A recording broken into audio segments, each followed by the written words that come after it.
The shot that almost killed him never reached its target. It hit glass instead. For a fraction of a second, there was only a flash, a sharp, blinding spark a few inches from Sergeant Walter Hale's face. The mirror in his breast pocket exploded into a storm of tiny silver fragments. He dropped to the floor of the trench by pure reflex, feeling the hot breath of the bullet pass so close it burned his cheek.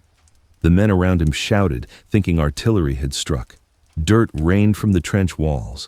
Somewhere out there, a German sniper cursed in frustration, certain his aim had been perfect. Hale's hand trembled as he reached into his pocket. The mirror, his mirror, was shattered, but still there. Bent metal frame, broken glass, a dead piece of sunlight that had just saved his life. That was the moment the others stopped laughing at him.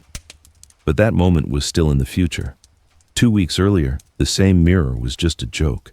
The wind crawled through the muddy trenches of eastern France, carrying the distant drum of artillery and the bitter smell of cordite. The men of the 3rd Infantry Division were learning the daily rhythm of the front: wake up to cold, eat cold, fight cold, sleep cold. Nothing moved quickly in that mud, except fear. Sergeant Walter Hale stood hunched on a plank laid over the muck, shoulders stiff from another sleepless night. 25 years old, but with the eyes of someone who'd seen too many empty houses and too many bodies left in ditches. He ran a numb thumb along the edge of his breast pocket, feeling the familiar outline inside. He checked first that no officer was watching. Then he took it out. A small, round mirror. The glass was already scratched from months of use, the metal rim dented where it had once been stepped on during a hasty retreat. In the weak morning light, it didn't shine much. But to Hale, it still looked brighter than anything else in that trench. He tilted it gently, not to see himself, but to catch the sliver of pale sky above the jagged lip of earth and barbed wire. A white-blue piece of a world that felt impossibly far away. "Hey, Hale!" The voice came sharp, too loud for that hour. Private Danny leaned over from the neighboring foxhole, grinning under a helmet tipped back on his head. "What's the plan today, sunshine? Gonna charm the Krauts to death with your pretty face?" A couple of men laughed. Someone clapped gloved hands together. Hale didn't answer. He just wiped a smear of mud off the glass with his sleeve, then slid the mirror back into his pocket as if it mattered more than the jokes. Lieutenant Connor climbed up from the dugout like a man pulled out of a grave, pale, exhausted, already angry. He caught sight of Hale's hand in the glint of metal. "For God's sake, Sergeant!" Connor snapped, voice cutting through the laughter. "What is that, a powder compact? This is a front line, not your girlfriend's bathroom." A couple of men stopped laughing and dropped their eyes. You didn't laugh when the lieutenant was in that mood. Hale looked at him calmly. "It's useful, sir," he said quietly. "More useful than it looks." Connor scowled. "You know what's useful? Ammo, rations, sandbags, not trinkets. Keep it out of sight." "Yes, sir." The lieutenant moved on, already shouting about cleaning weapons and checking ammunition, already thinking about reports and maps and orders from higher up that never quite matched the ground under their boots. Hale went back to silence. To the men around him, the mirror made no sense. On this line, everything had a purpose. Helmet, shovel, rifle, boots, cigarettes, letters from home. Anything that didn't fit into that brutal logic became suspicious, almost insulting. A mirror? Out here? It looked like vanity in a place where nobody had the luxury of looking at their own face. But for Hale, the mirror had nothing to do with vanity. It was a habit and a promise. Back in Nebraska, before the war, he'd lived in a world of steel, oil, and wires.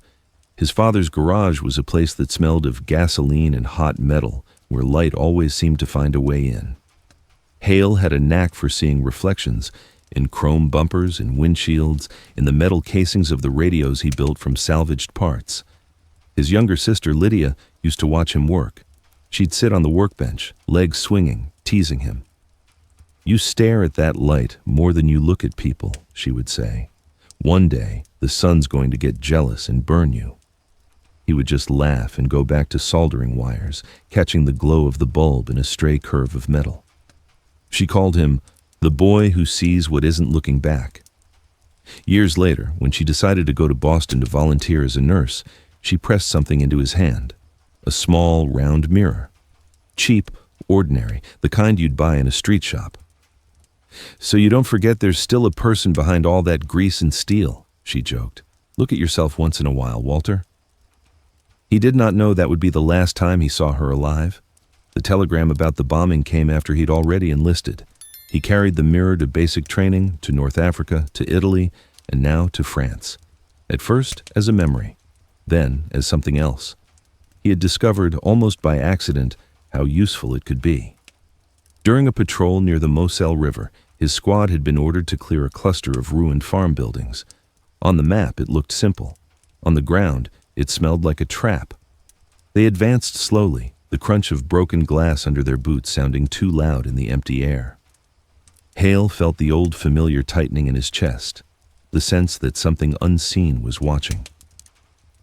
The alley between two collapsed barns narrowed into a crooked stone corridor. At the far end, a doorway gaped open, black and inviting. There was no movement, no sound, no sign of life. "Looks clear," someone whispered behind him. Hale didn't answer. Instead, he slipped a hand into his pocket and pulled out the mirror. Pressing his shoulder to the wall, he stretched his arm out just far enough to angle the glass toward the doorway. In that tiny circle of reflection, he saw it. A sliver of metal that didn't belong. The cold curve of a German helmet. The dark outline of an MG-42 set up behind a pile of bricks, perfectly aimed at the alley they were about to walk through. He didn't think. He just moved. He signaled the squad to stop, to go back, to circle wide. They obeyed without question. Something in his face killed the urge to argue. 10 minutes later, from the safety of a side street, they watched artillery tear the ambush apart. The machine gun nest vanished under smoke and shattered stone. "Good eye, Sergeant," Lieutenant Connor said afterward, signing the patrol report. "Luck and vigilance. I like that." Hale almost mentioned the mirror.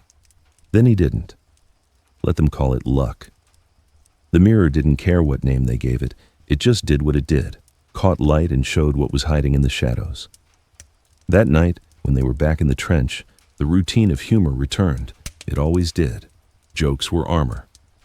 "Hey, Hale," Danny called, chewing on a piece of hard bread. "So what else you got in there? Lipstick? Maybe a comb? You going to open a salon when we take Berlin?" A couple of the men laughed, but not as loudly as before. Some of them had heard how the patrol had gone. They didn't know all the details, but they knew one thing. Hale kept coming back alive, and the men with him did too.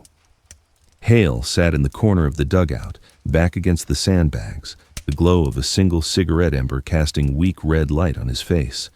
The mirror lay in his open palm, catching nothing but shadows. "You laugh now," he said quietly. "But sometimes the smallest thing is what stands between you and nothing." Danny snorted. "Sure, Sarge. When I get home, I'm trading my rifle for a shaving kit." Only Corporal Jacobs didn't join in. He watched Hale with narrowed eyes, trying to understand what exactly was hiding behind that calm, behind that cracked circle of glass. Outside, the wind shifted. It carried with it something new, the low, heavy rumble of engines miles away. Tanks, trucks, movement.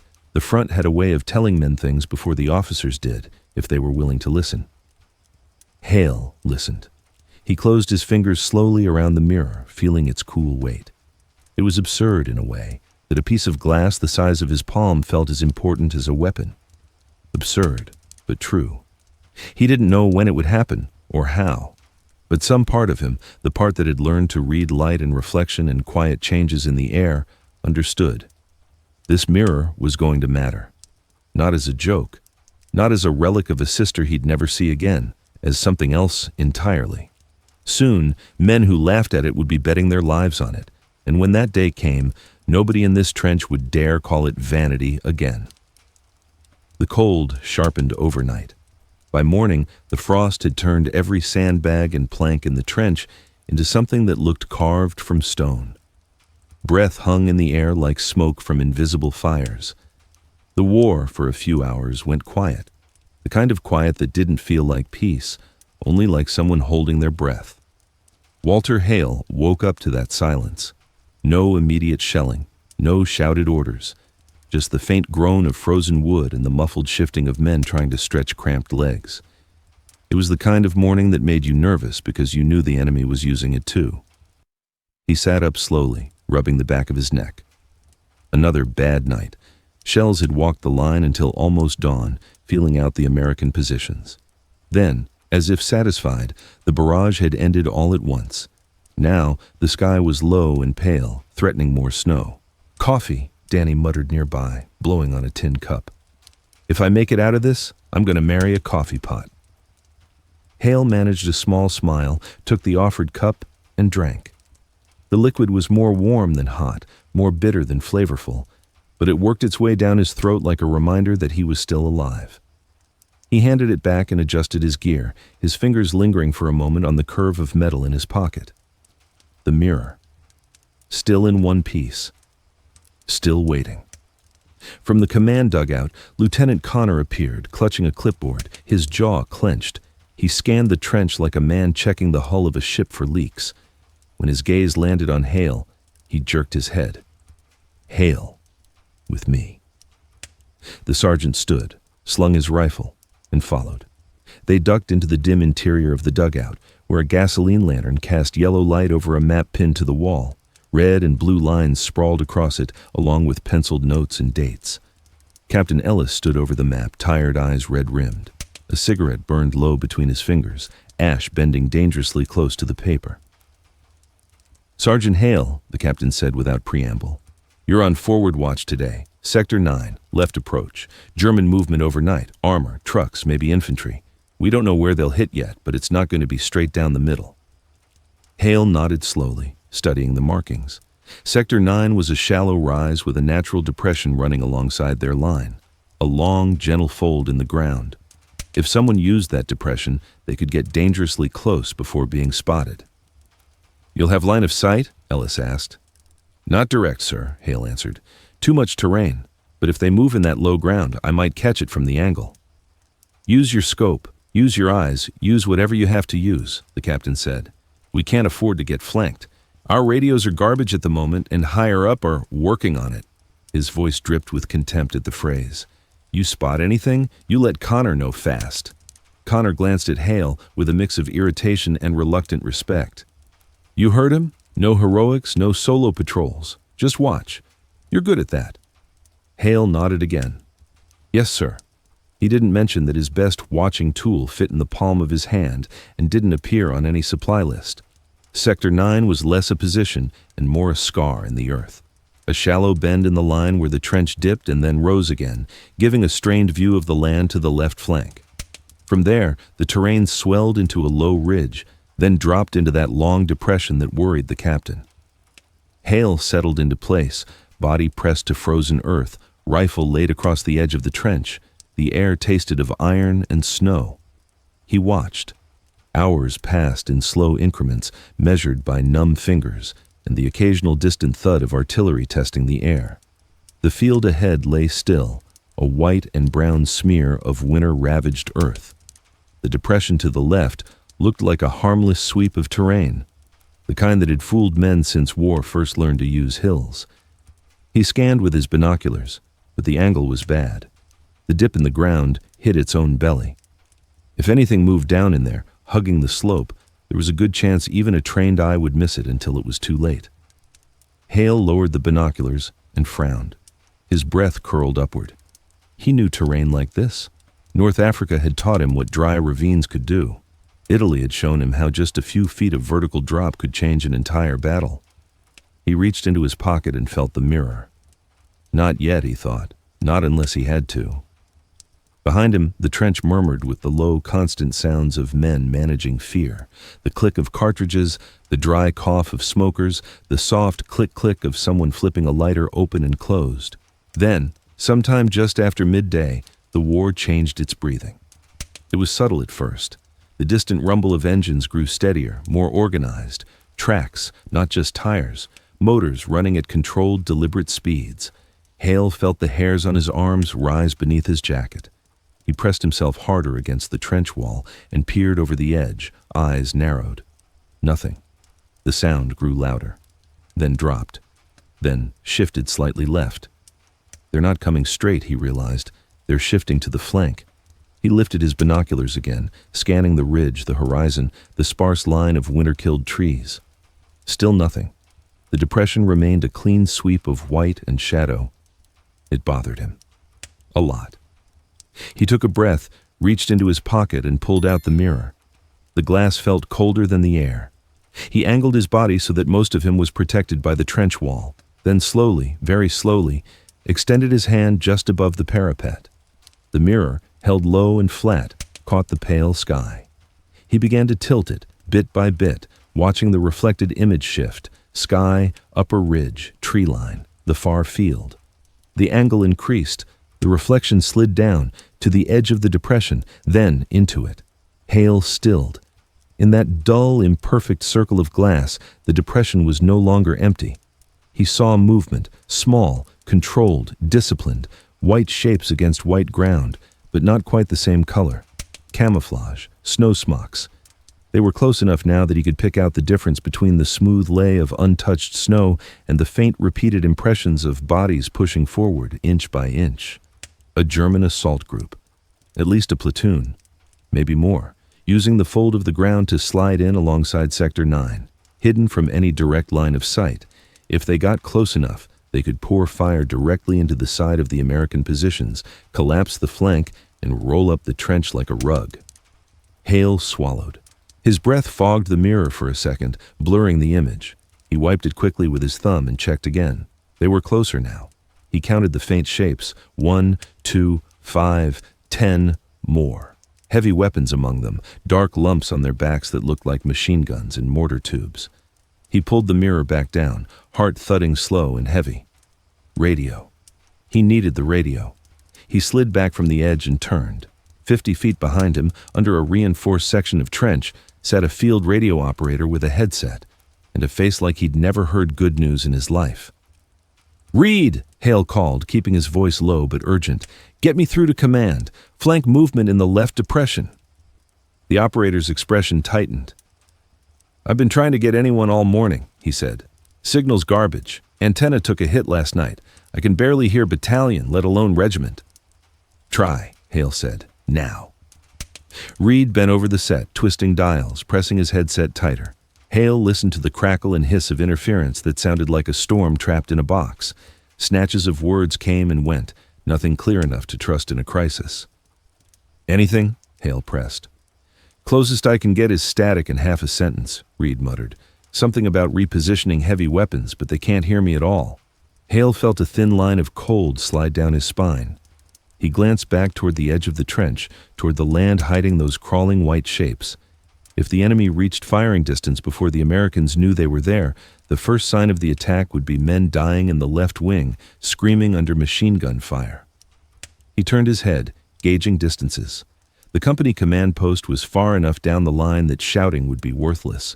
Runners could try to sprint along the trench, but one shell or one machine gun burst could cut them down before they made it halfway. "Flares?" Hale asked. Reed shrugged. "We've got one red, one white. But you shoot those, the Krauts will know we've full spotted them. They might break off and try somewhere else. Or worse, bring in the mortars early. Use a flare and you scare them off, but lose the element of knowing where they are.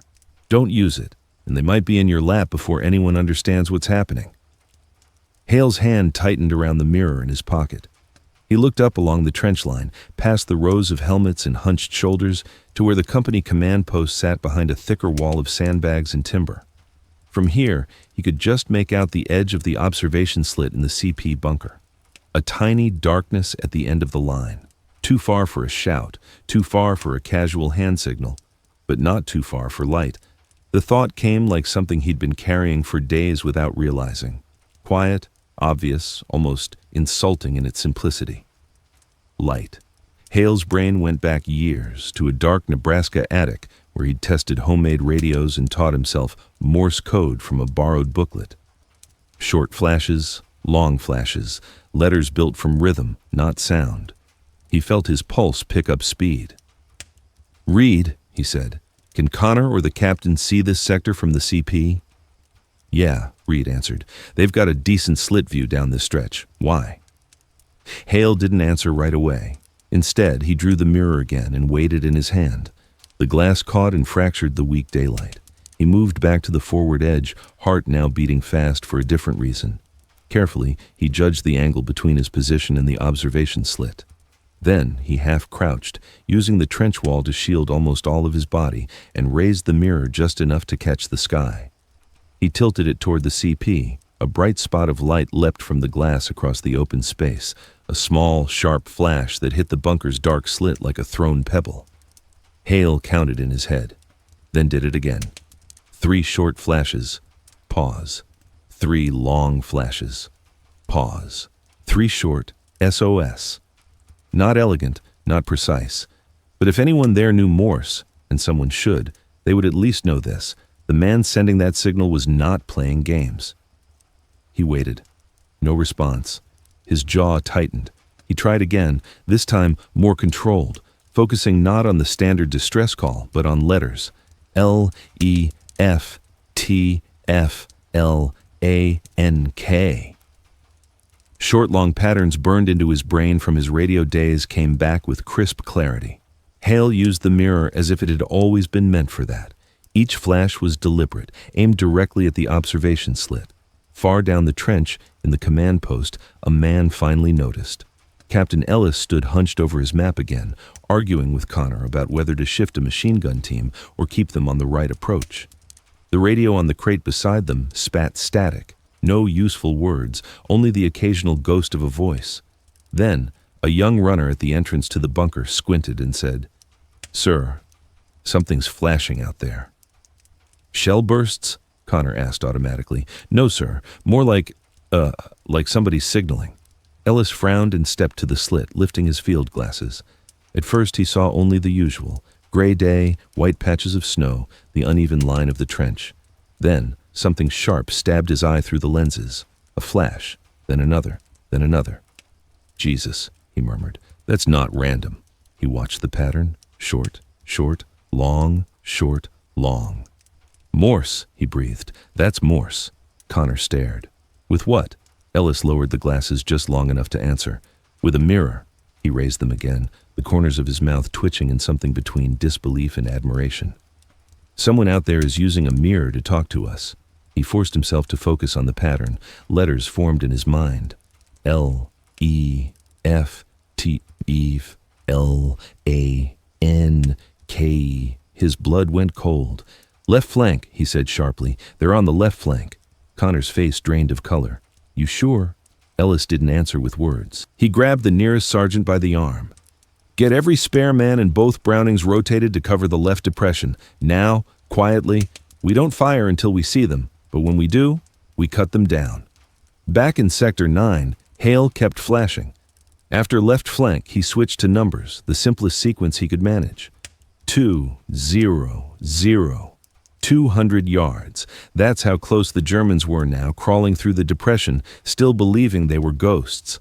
He checked their position again using the mirror in its original role, angling it to watch their progress without exposing his head.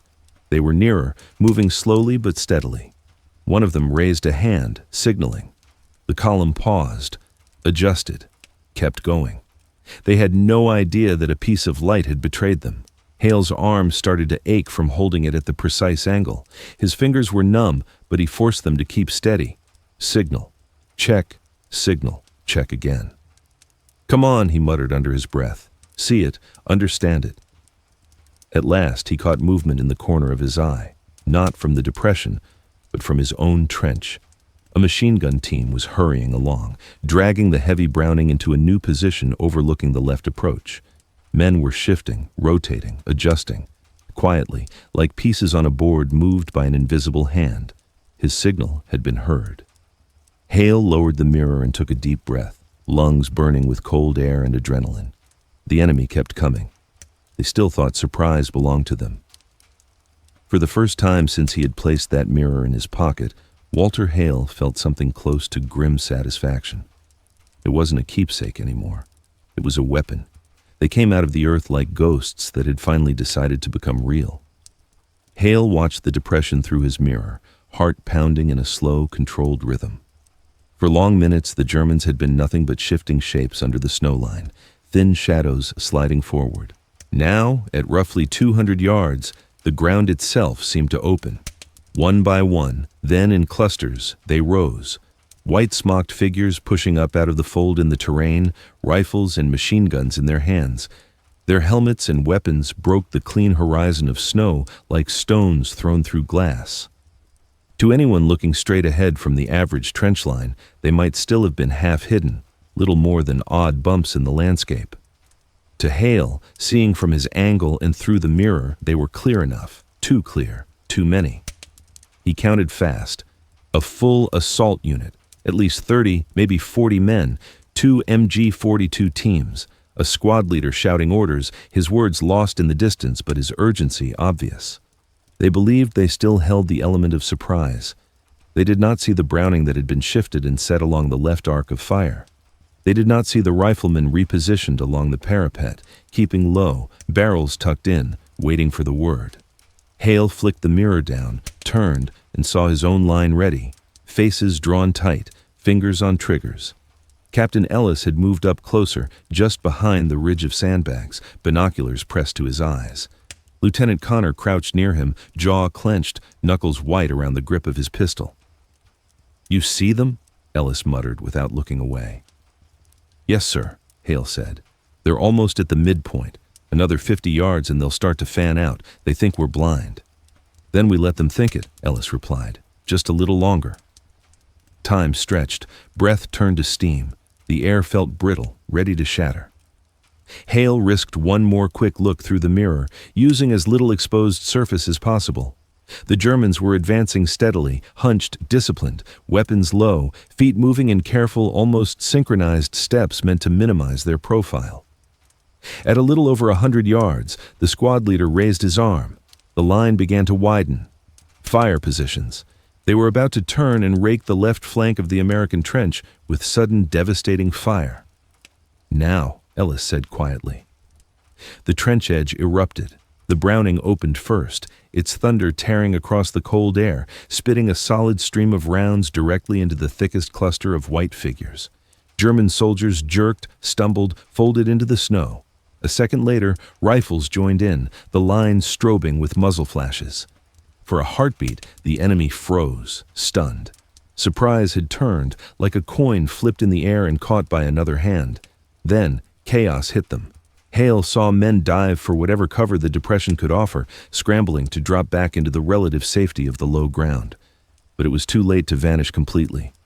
They were exposed, partway up the slope, caught during the worst possible moment in an assault, mid-movement, mid-thought. Some tried to bring their MG-42s into operation, turning to fire on the Browning's muzzle flash. Hale tracked one of the German teams through his rifle sights, saw them wrestle their weapon into position behind a small hump of snow-covered dirt. If they got that gun going, even for 30 seconds, they could rip open the left wing. Hale exhaled and fired. The recoil rocked his shoulder. Through the sight, he saw one of the team arch backwards, then slide down limp, the other dropping behind the shield of the gun. Around him, the American fire held steady. Short bursts, controlled shots. The training that had once felt like pointless repetition now paid for itself in lives. But the Germans were not amateurs. A second MG-42 roared to life farther down the depression, spitting a lethal line of bullets that chewed up the top edge of the trench, shredding sandbags, splintering firmer earth.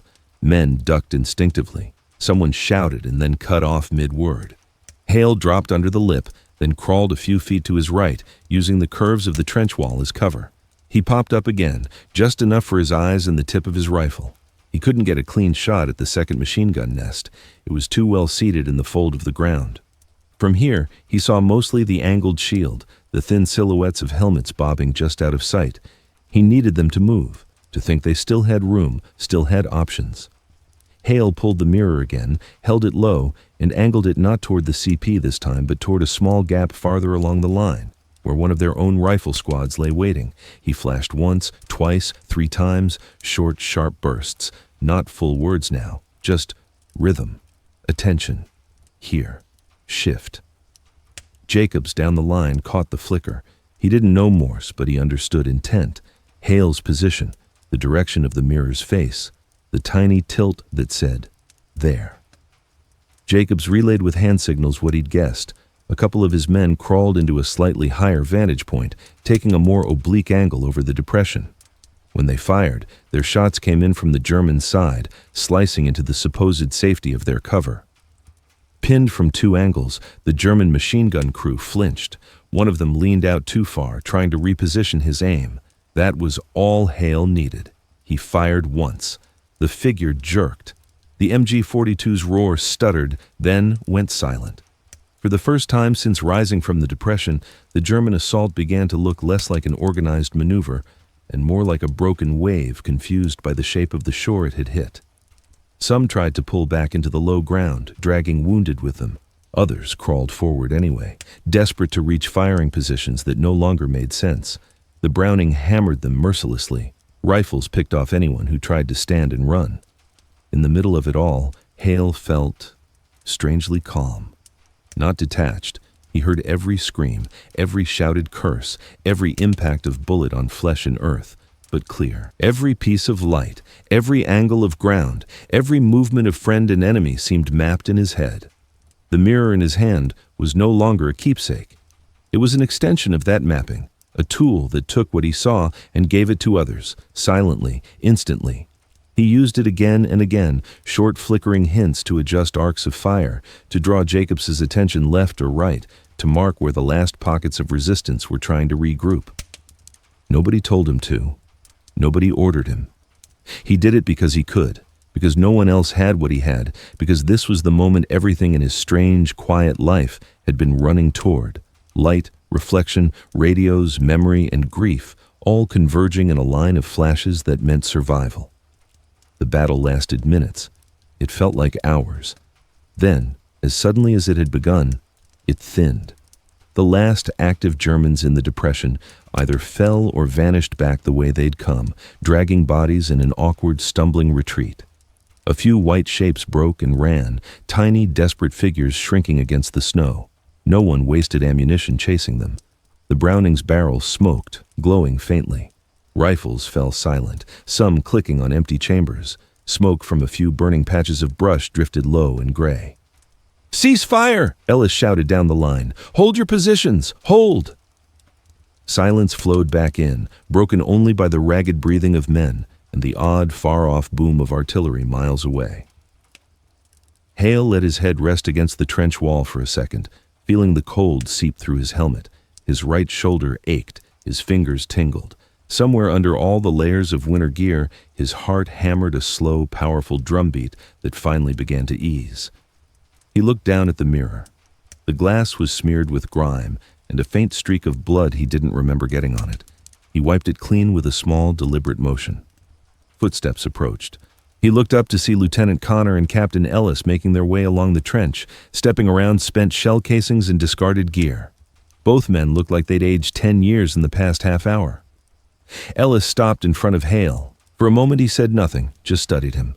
Then he looked past Hale, out toward the depression. From here, without the mirror, the damage was only half visible. White smocks lay scattered at uneven distances, some still, some twitching faintly. Blood stained the snow in ugly, spreading patches.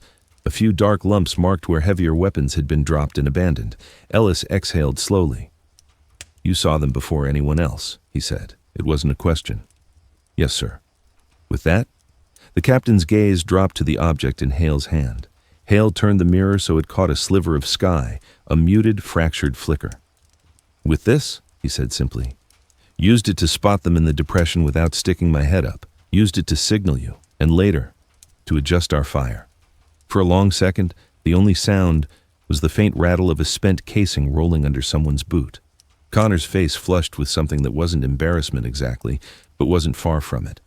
The memory of his earlier contempt hung between them, as solid as the sandbags. "I used to think you were wasting space with that thing," Connor said quietly, not quite meeting Hale's eyes. "Today it probably saved the entire left flank." Hale shrugged slightly. "Just reflected what was already there, sir." Ellis studied the mirror a moment longer, then looked Hale straight in the eye. "Sometimes that's all anyone needs," he said, "to see what's already there before it's too late." He extended his hand. Hale took it. The captain's grip was firm, steady, the gesture saying more than any commendation yet written. Behind them, men were already moving to check on the wounded, to reload, to reset positions. Danny limped over, helmet askew, a thin scratch running down his cheek where a bullet had kissed the trench wall too close to his face. He stared at the mirror, then at Hale. The usual joke was halfway to his mouth, and died there. "You really did it with that?" Danny asked. No sarcasm, just raw, unsettled awe. Hale nodded once. Danny let out a low whistle. "Guess I owe you and your makeup kit a drink if we ever see a bar again." A faint smile tugged at Hale's lips. "You can buy two, one for me, one for the glass." Laughter rippled weakly through the nearby men, this time not cutting, not mocking. It carried relief and gratitude, and something else. Respect. Jacob stepped closer, resting a forearm on the trench wall. "You know," he said thoughtfully, "might not be a bad idea if scouts started carrying those. Not for shaving. For this." Hale glanced at the mirror. "Lights everywhere," he said. "Might as well use it." Weeks later, when the line moved and the bodies and scraps of war were cleared, rumors about the guy with the mirror had already started spreading beyond their own company. Other units heard a half-told version of the story, a scout who flashed a warning like some improvised signal corps, a mirror that supposedly blinded a sniper, a piece of junk that turned out to be more valuable than a radio. Not all of it was accurate. War stories never were. But one simple fact held: without that improvised weapon of reflection, the German assault on the left flank would likely have rolled right into the ruts of the trench, and the casualty lists would have been much longer. After the war, someone, nobody quite remembered who, sent a small package to a stateside museum along with a letter. The package contained a cracked round mirror with a dented metal frame. The letter was brief. Used on the French front, 1944, by Sergeant Walter Hale, 3rd Infantry Division. Helped detect and signal a German flanking attack, saving the lives of over 100 men. Not standard issue. Should have been. Today, that mirror sits in a glass case under soft museum lights. Visitors walk past shelves of rifles, uniforms, helmets pierced by shrapnel.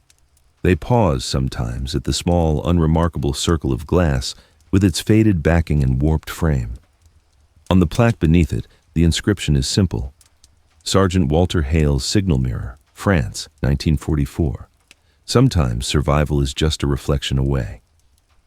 No one in that quiet hall hears the distant crack of rifles, the harsh bark of an MG-42, or the barked orders of Captain Ellis on a frozen morning.